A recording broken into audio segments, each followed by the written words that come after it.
All right, hey everybody, Mark Burgess, Big East Bass Fishing, bringing you another tackle tip. So today I want to talk to you about fishing line. I get asked an awful lot about what type of fishing line I use or that I like. I like all three. Monofilament, fluorocarbon, braid. Okay, so I believe that you need to use all three types of line in your day-to-day fishing. And I'll explain why. Certain baits just perform better with different line types. There's certain knots that you also tie with these different lines that are available now. Now, there are people out there that are still using 100% monofilament. There's guys that have gone over to all fluorocarbon. There's people who use strictly braid, straight braid, from the bottom of the spool all the way to the bait, okay? I don't subscribe to either of those three options. I still use all three.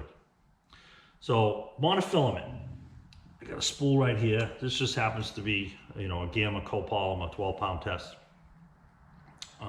big 3,000 yard spool. So monofilament has a certain element of stretch to it. It also has the capability of buoyancy. It floats, okay? So you can use those two components to better your fishing, to improve bite to catch ratio, to improve how your bait comes through the water or is in the water column, okay? So all my top water fishing, all of it is with mono, okay?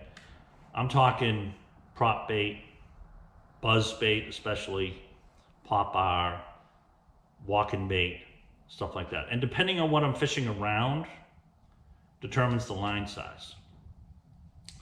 Buzz bait fishing, I'm always throwing 20-pound test monofilament green, okay? Prop bait, popper, that kind of thing, walking bait like a spook. All right, now I'm in the 12 to 17 pound range, depending on what the cover is that I'm throwing that bait around, okay? So the monofilament it just helps keep the bait up a lot higher in the water column. A popper, it helps that bait spit better rather than dig in and chug. Prop bait, same thing. Buzz bait, of course, you want to keep it up top, and a lot of people like to reel it slow. Well, the monofilament allows you to keep the bait up on top of the water at a slower rate of retrieve. Okay, now with top water, you could always say, what about a toad? What about a frog? Okay, those are the exceptions from my top water because they are considered top water, a toad or a traditional hollow body frog, okay? That's where the braid comes in. I'm throwing direct braid, okay? I have monofilament backing on my spool way down where it meets the metal, monofilament to braid to the bait, okay? Now, hollow body frog, minimum 50-pound test braid, okay? And this, I throw Power Pro. This is 50-pound test Power Pro. 50 to 65 on a hollow body frog because you're typically throwing it in heavy cover, okay? A toad, 50-pound test because a toad, a lot of times you're fishing in a place where there's a little too much emergent vegetation for a buzz bait, but the toad is your best, second best choice, if you will, to come through that cover. In that situation, it is the best choice. If it's too thick for a buzz bait, it's clogging the blade all the time, you throw a toad, that's 50-pound test braid, okay, direct to the bait, okay, not a problem, okay? So that's pretty much, how it affects top waters, so that leaves us with fluorocarbon. Fluorocarbon, and I got a spool here, 20-pound test Cigar, red label. Phenomenal line. It really, really is. Phenomenal line. That makes up the majority of the line that I fish in my day-to-day fishing. A lot of times when I'm pitching and flipping, if it's docks, wood, rock, the water's got some visibility to it, I'm pitching with 20-pound test fluorocarbon. Okay, worm, maybe a lighter jig, casting jig, that kind of thing. Now I'm going down to, 12 to 17 pound fluorocarbon. Again, depending on the weight of the bait, depending on the cover I'm fishing. Okay, the deeper the water, the less cover, the lighter line you can get away with. Okay, so at times, I'm fishing 12-pound test on a little worm, flipping it around, casting it around, especially small jig, compact jig, maybe go 12, 15-pound test, something like that. You're starting to get around a little bit more cover, you can bump it up to 17. But now you're talking 3/8, half-ounce jigs. You can be in that heavier category. It actually helps with the whole package fall rate, what have you. So all three line types play a big part in my day-to-day fishing. Monofilament, 100% of the time I'm tying the improved clinch knot. Okay, it's just a perfect knot for that. It's easy to tie. It's easy if you haven't tied it yet. The improved clinch knot, you're twice through the eye, 5 times around the line, back through both the big loop that you've created. Wet it, cinch it down. 0, 0, not fail. Okay, not a problem at all. You can even use a Palomar with mono, not a problem at all. Braid, Palomar, 100% all the time. Okay, tying directly to the hook, directly to the bait. Braid is a Palomar knot. Okay, you don't have to worry about it getting pinched. Now, fluorocarbon, I'm tying the improved clinch knot almost all the time, except in a drop shot situation where that is a Palomar. But the thing is, the Palomar, if you don't tie it right, it actually cuts itself off. One line will cut the other. If you cross the lines and you don't see it in the line tie, like if you're flipping with that or whatever, it'll just cut itself and you're done.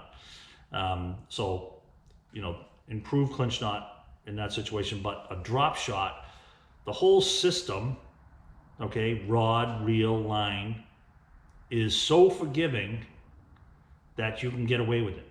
The hooks are needle point sharp. The rod has so much forgiveness. There's not anywhere near the pressure on the knot, okay, that there is with other types of baits and rigging. Okay, the other thing is a lot of guys now are going from, especially on spinning situation, they're going from a braid like a 12, 8, 10, 12, 15 pound diameter braid, which is real thin, using a knot to join that to fluorocarbon or fluorocarbon leader, okay? And I'm no exception. I have done that. Keep in mind that, every time you retie or whatever, the lead is getting shorter and shorter. And that line, that braid does, in deeper water situations, it does impact, how you feel the line. Yes, there's no stretch. However, that tends to float a little bit. The fluorocarbon does not. So you're getting a little bit of bow in the line under the water. Super clear water situations, some people feel like the fish actually see the braid, as well, as if they don't see the fluorocarbon, but they see the braid. So, you can experiment with that. The braid on the spinning rod does not form any loops. There's a lot less headaches. Some people tie it direct.